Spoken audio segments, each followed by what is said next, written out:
Welcome all of you in my channel Square Academy, Standard 10th Mathematics Part 2. Chapter number 1, Similarity.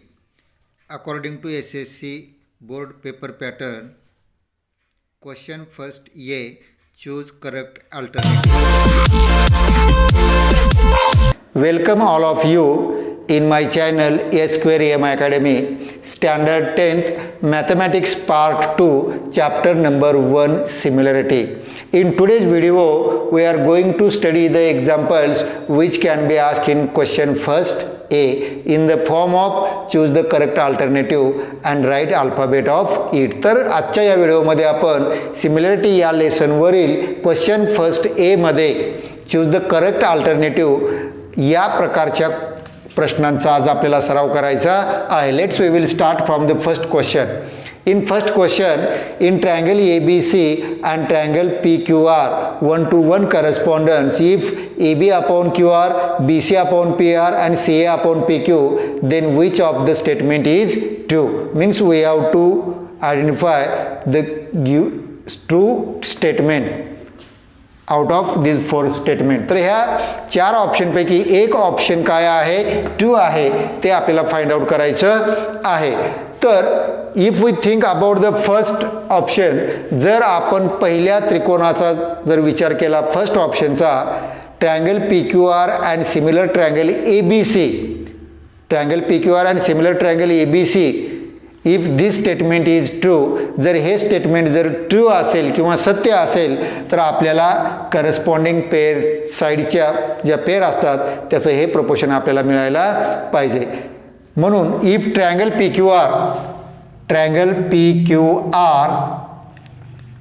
Similar triangle A B C याचा जर आपण विचार केला, corresponding sides of similar triangles are in proportion. मग समजा याच्या corresponding side जर आपण लिहिल्या प्रपोर्शनमध्ये तर आपल्याला हे विधान मिळालं पाहिजे. Let's we will compare P Q upon A B. P Q upon A B means here A B upon means A B, triangle A B सीच्या साईड अगोदर घेतलेल्या आहेत. म्हणून आपण या ए बी सीच्या साईड जर आपण अगोदर लिहिलं तर काय येईल, we will get A B upon P Q, A B upon P Q or P Q upon A B is equal to Q R upon B C is equal to P R upon A C, P R upon A C. If this two triangles are similar, जर हे दोन triangle जर similar असतील तर आपल्याला ह्या corresponding sides मिळायला पाहिजे. परंतु इथं P Q upon A B means A B upon P Q मिळाला पाहिजे, पण A B upon Q R आहे. Therefore this statement is false. म्हणून हे काय आहे, फॉल्स आहे. नाउ वी विल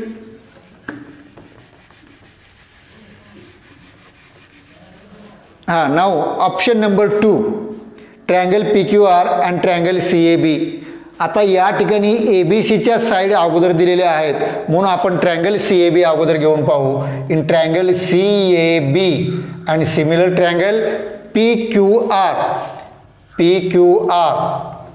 मग corresponding sides of similar triangles are in proportion. मग ह्या दोन ट्रायंगलच्या करस्पॉन्डिंग साइड प्रपोर्शनमध्ये लिहायचं आपल्याला. C A upon P Q is equal to A B upon Q R and is equal to C B upon P R. तर C A upon P Q आहे, A B upon Q R आहे आणि C B upon P R, C B means B C upon P R आहे. Therefore this option is or this statement is true. म्हणजेच हे statement म्हणजे हा option काय आहे, करेक्ट आन्सर आहे. Therefore in our answer book we have to write question first A answers and number 1 option. Question काय आहे, चूज द करेक्ट अल्टरनेटिव्ह, म्हणजेच करेक्ट अल्टरनेटिव्ह चूज करायचं आहे and write alphabet of it, त्याचं alphabet लिहायचं आहे. Therefore write here B. Now in question number 2, in triangle DEF and triangle PQR means triangle DEF and triangle PQR, angle D congruent angle Q, angle D and congruent angle Q, angle R congruent angle E म्हणजेच angle E congruent angle R. We have given two pair of congruent angles in these two triangles. तर ह्या दोन triangles मध्ये congruent angle च्या दोन pair दिलेल्या आहेत. Means according to AA test of similarity, these two triangles are similar. By which correspondence? DEF and QRP. Therefore, triangle DEF similar triangle QRP. Now triangle DEF similar triangle QRP. आता triangle DEF आणि triangle QRP similar आहेत. Similar असतील तर their corresponding sides, त्याच्या corresponding sides should be in प्रोपोर्शनमध्ये असायला पाहिजे. तर आपण याच्या सर्वप्रथम first we will write the corresponding sides of that two triangles. DA upon QR is equal to EF upon RP is equal to DF upon QP. तर now we will find these sides in the given options. तर ह्या दिलेल्या पर्यायामध्ये आपल्याला हे शोधायचं आहे. DE upon now EF upon PR, EF upon RP means PR and DF upon PQ, DF upon PQ means QP. तर this is correct answer or true statement and we have to find which of the statement is false. म्हणजे या चार मधले तीन true आहेत आणि one false आहे and we have to find out that one false.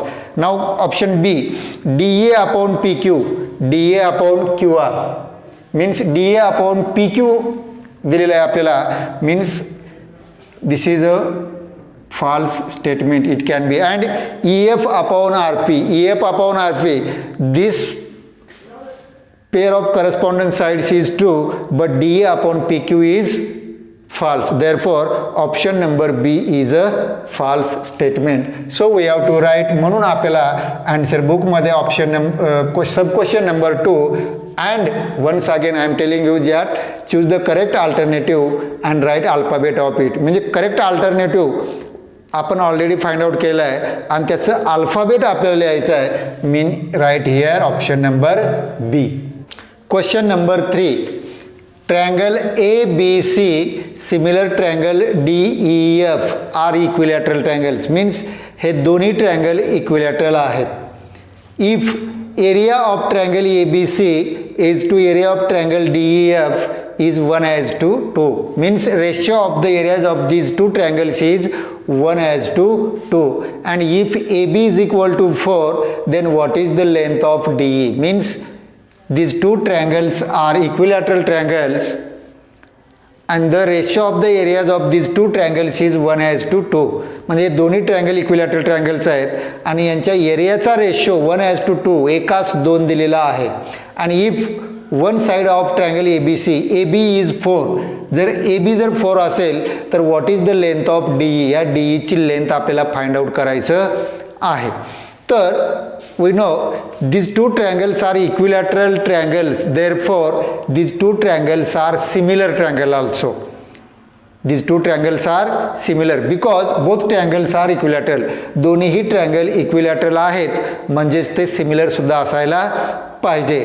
and you know the ratio of the areas of two similar triangle by using the property which we have learned in similarity lesson. जे similarity लेसनमध्ये आपण एक property पाहिलं आहे, that means or theorem. तर which theorem? The ratio of the two similar triangles is equal to the ratio of the product is equal to the ratio of the square of their corresponding sides. म्हणजेच दोन triangle जर similar असतील means area of triangle ABC upon area of triangle DEF. जर दोन triangle जर similar असतील तर त्यांच्या एरियाचा रेशो त्यांच्या करस्पॉन्डिंग साइडच्या स्क्वेअरच्या प्रोपोर्शनमध्ये असतो. स्क्वेअर्स आहे means AB square upon DE square. Now we have given the ratio of the areas of these two triangles. ह्या दोन्ही ट्रँगलच्या एरियाचा रेशो आपल्याला दिलेला आहे तो 1:2 means right here 1/2. And A B length of A B is 4. A बीची length किती आहे 4 square upon D ईचा square. Now 1/2 is equal to 4चा square 16 upon D E square and D E square into 1 is equal to d square is equal to 2 into 16 means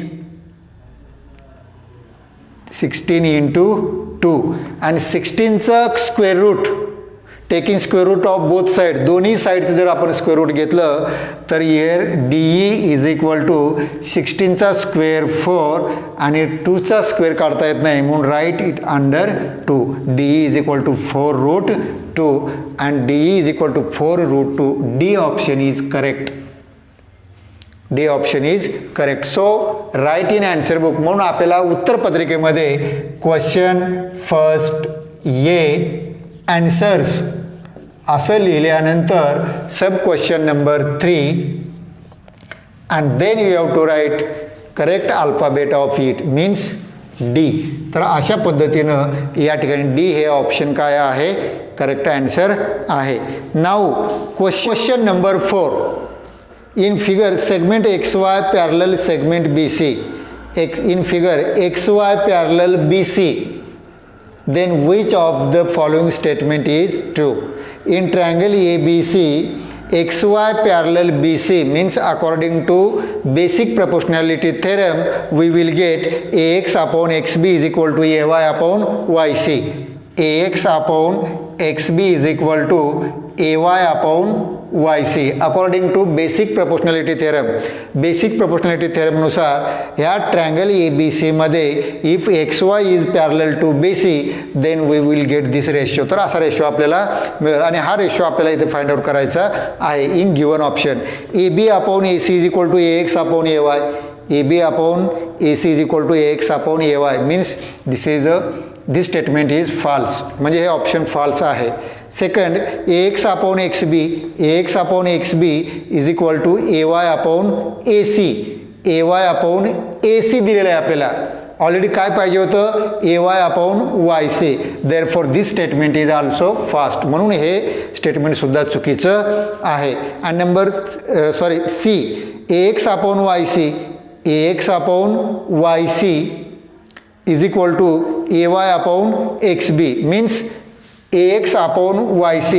आता XB and YC XY हा parallel BCला आहे therefore XBची value आणि YCची value means length हे काय असायला पाहिजे same म्हणून AX upon YC XBच्या ऐवजी YC अँड AY upon YCच्या ऐवजी XB जरी घेतलं तरी यांची व्हॅल्यू सेम असणार आहे because XY is parallel to BC. therefore length of XB आणि लेंथ ऑफ YC काय same. therefore this statement is true. म्हणून हे काय आहे ट्रू आन्सर आहे. आणि number 4 AB upon YC AB upon YC not correct. therefore option C is correct statement. तर C हे ऑप्शन काय आहे करेक्ट स्टेटमेंट आहे. Then we have to write number 4 sub question and choose the correct alternative and write alphabet of it. आपण alternative choose केलेला आहे त्याचा alphabet आपल्याला लिहायचा आहे. therefore write here alphabet C.